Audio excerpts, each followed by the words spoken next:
Programang ito ay rated SPG. Striktong patnubay at gabay ng magulang ang kailangan. Maaaring may masiselang tema, lengguwahe, karahasan, sexual, horror o droga na hindi angkop sa mga bata. Mga planong pailalim ni Carlos kay Robert. Magandang araw at eto na nga tayo sa ating pinakaabangang tagpo sa abot kamay na pangarap. Please don't forget to like, comment and click the bell button para lagi kayong updated sa aking mga video. Samantala, Lynette is officially Mrs. Benitez na. Sa simbahan, nasaksihan ni Robert ang pag-iisang dibdib ni Lynette at Carlos at wala na siyang magagawa. Masakit man pero kailangan niyang tanggapin ang lahat. Kinamayan niya si Carlos samantalang si Lynette ay hahalikan sana niya ito pero pinigilan siya ni Carlos at tinanong siya kung ano ang ginagawa niya. Nabigla din si Robert dahil hindi niya napigilan ang kanyang sarili at nagsorry siya kay Carlos dahil nadala lang siya ng kanyang emosyon. Muli ay pinaabot niya ang kanyang pagbati sa bagong kasari. Humiling si Robert kay Carlos na wag sanang pabayaan niya si Lynette. Sumagot naman si Carlos na may kayabangan, bakit naman niya daw pababayaan si Lynette ay asawa niya na ito. Ramdam nila ang tensyon ng dalawa kaya sinabi ni Annalyn na magpicture na muna sila at niyaya ni Annalyn ang tatay Robert niya papalayo sa kanila. Nagtanong si Annalyn kay tatay Robert niya kung okay lang siya. Kahit nasasaktan si Robert ay hindi niya ito pinahalata kay Annalyn at sinabi naman niya nito na okay lang siya. Habang nakatingin siya kay Lynette, nag-usap ang mag-ama tungkol kay Carlos at tinanong ni Robert kung okay na din sila ni Carlos. Sabi naman ni Annalyn okay na sila at nagkausap na din. Naging malupit lang siya kay Carlos kaya siya nagkaproblema.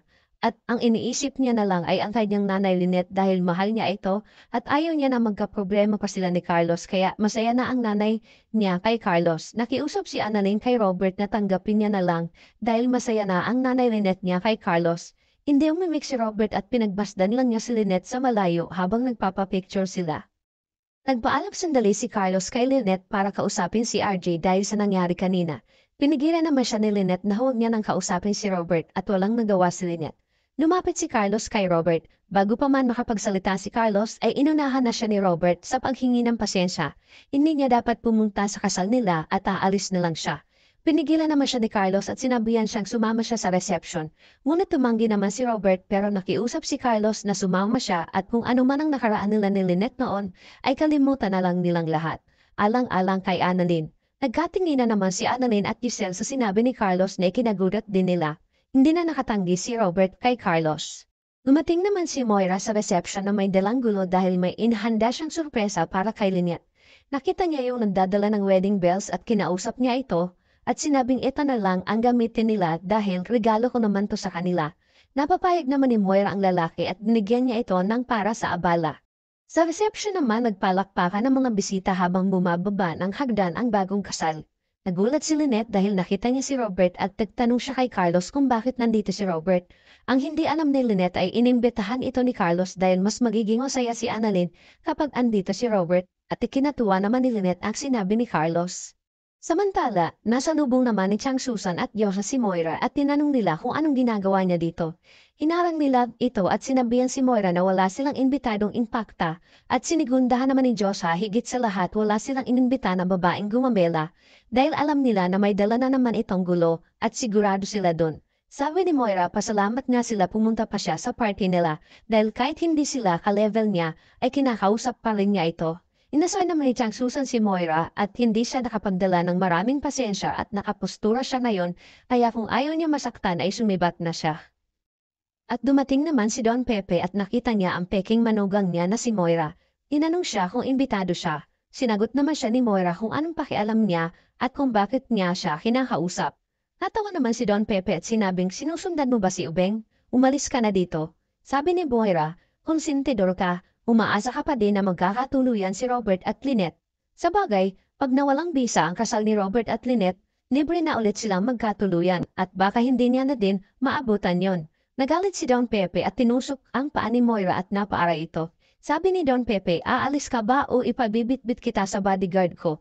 Habang namimilipat naman si Moira sa sakit ay wala siya nagawa kundi umalis, sabay ng tawanan silang tatlo. Habang abala ang lahat sa kasiyahan para sa mga dalaga si Carlos at Michael ay nag-uusap. Napahanga siya ni Carlos dahil nakuha pa niyang imbitahan si Robert. Sabi ni Carlos, sinadya niya talagang imbitahan si Robert para ipakita at ipabuka sa kanya kung gaano kasaya si Lynette na siya ang kasama at para makita ni Lynette kung gaano kamiserable ang buhay ni RJ.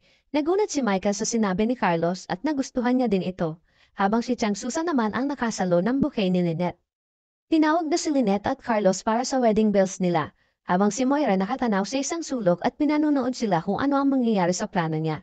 Nakita siya ni Doc Ray at tinanong niya kung anong ginagawa niya dito. Sabi ni Moira andito lang siya para mag-enjoy sa circus extravaganza. Papanoorin niya lang at aalis din siya. Nagtaka naman si Doc Ray. Alam niya na may ginawa na naman si Moira na hindi maganda, kaya tinawag niya si Robert. Samantala pagbukas ni Lynette at Carlos ng wedding bells nila, nagulat sila sa laman nito, hindi kalapati kundi mga palaka. Kaya napasigaw si Lynette sa takot at tanong si Giselle kung sino ang gumawa ng kalokohan na to. Sabi naman ni Don Pepe walang iba kundi si Moira, na ikinagulat ni Giselle dahil hindi niya alam na nagpunta pala ito. Tinawag naman ni Doc Ray si RJ para sabihing nakita niya si Moira at dali-daling hinabol nila si Moira sa labas. Naabutan nila ito at galit na galit si Robert kay Moira at itinanggi nito na hindi siya ang nagdala ng palaka at hindi naman naniniwala si Doc Ray sa palusot ni Moira. Dumating naman sila Josa at Chang Susan at galit na galit ito kay Moira. Alam nila na siya lang lagi ang may dala ng gulo, kaya itinapon sa kanya ni Chang Susan ang mga palaka at nagsisigaw ito. Pinaalis na din siya ni Robert. Humingi naman ng pasensya si Carlos sa mga bisita dahil sa nangyaring gulo at naiintindihan naman nila ito. Kaya, niyaya siya ni Lynette na umupo muna kasi napagod siya.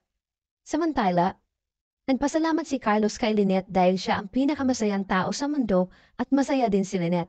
Akala ni Lynette habang buhay na siyang mag-iisa at naisip din niya si Annalyn na darating ang araw ay iiwan din siya nito at mag-iisa siya. Sabi ni Carlos, wag niya nang isipin yan dahil nandito na siya at hindi mangyayari yon dahil may kasama na siya, nakaagapay sa buhay at lahat ng meron siya ay sa kanya na din. Nagpasalamat din si Lynette dahil siya ang pinili niya dahil alam niya na mas may higit pa sa kanya. Sinabihan siya ni Carlos na wala nang hihigit pa sa kanya at mahal na mahal niya ito. Maya-maya ay lumapit si RJ para humingi ng pasensya sa ginawa ni Moira. At nauunawaan naman ni Carlos na wala siyang kasalanan doon. Pero papanagutin ni Carlos si Moira sa ginawa niyang panggugulo sa kasal nila. At hindi naman ito pinigilan ni RJ dahil mali talaga ang ginawa ni Moira. Pinigilan naman ni Lynette si Carlos dahil alam nila na ang ugali ni Moira ay ang manira at manugot. At huwag na lang nilang hayaang masira ang kasiyahan. At ituloy na lang nila ito. Humingi naman ng pabor si RJ kay Carlos na kung pwede niyang kausapin si Lynette tungkol kay Annalyn. At pinagbigyan naman ito ni Carlos. Sa teaser, samantala, habang kasayaw ni Annalyn si Harry, nagtanong si Annalyn tungkol sa daddy niya kung ano ang ugali niya. Sabi ni Harry, maayos siya sa lahat ng bagay at medyo OC. Kaya napabulong si Annalyn sa sarili niya na sana magkasundo sila. Usap naman si Lynette at Robert. Sinabi ni kay Lynette na wala ng point para maka-move on siya. Dahil nawala na siya ng karir at nawala pa sa kanya ang mahal niya. Habang kasayaw ni Annalyn si Carlos ay tinanong niya ito kung nasaan ang nanay Lynette niya. Ang sabi ni Carlos, kasama ng tatay Robert mo, at nagulat naman si Annalyn. Pinantahan naman ni Michael si Lynette at sinabihan niya ito, baka hinahanap ka na ni Carlos. Sabay sabi din kay Robert ni Michael na konting respeto naman sa kanila. Abangan. Huwag bibitiw at huwag kalimutan mag-subscribe. Maraming salamat po and God bless.